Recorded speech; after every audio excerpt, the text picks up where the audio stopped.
Connaissez-vous la route du copiste? C'est celle de l'humanité. Savoir pourquoi? Notre mission est de copier la création. Moins bien comme tous les copistes, mais quand même. Quand on regarde notre côté limité, qui avons osé avoir les caractéristiques de l'ensemble des espèces.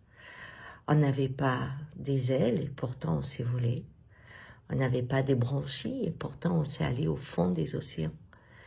Et peu à peu, quand on regarde les poissons, on a créé des vêtements avec les couleurs et les ramages de la beauté du monde.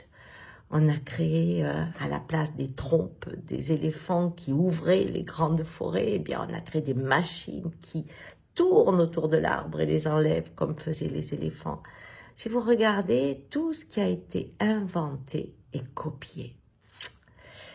Et ce qu'on n'est pas arrivé à copier, c'est la chaîne du vivant, que chacun ait sa place et qu'il n'y ait pas du coup de pollution puisque le monde de l'autre est complémentaire et permet ainsi à ce que tout se régénère.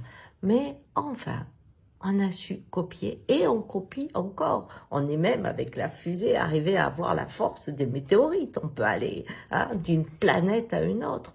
Quand vous commencez à faire l'addition de nos inventions, vous vous rendrez compte que ce n'est que de la copie. Quand j'étais plus jeune, ma mère et mes professeurs et tout le monde me disaient « Mais Ghislaine, tu ne fais jamais rien comme tout le monde. » Et j'étais désolée parce que c'était dit avec un ton dur et vraiment même de l'exaspération souvent de la part de mon entourage. Et un jour, je devais avoir 25 ans à peu près, j'avais déjà 3 enfants, j'écoutais cette femme qui surprenait le monde et m'effrayait aussi un peu dans sa façon de le voir, qui s'appelait Françoise Dolto.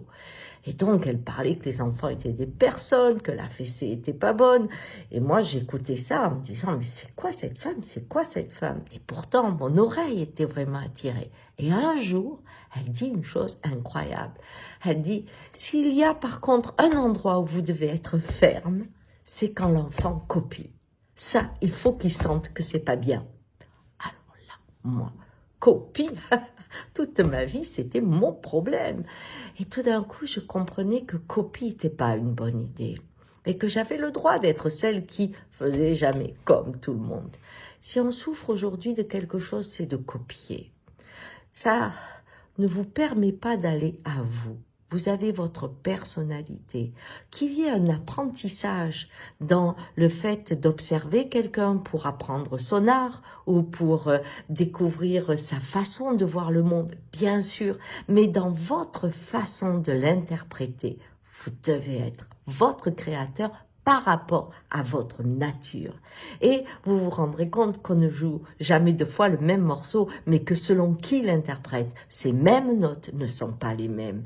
Donc sortir du copiste, c'est retrouver le multiple chez l'homme et peut-être de rencontrer ainsi la force de la chaîne qui, au lieu d'amasser de la pollution, eh bien, se régénère en permanence. Allez, on sort du copiste, on y va.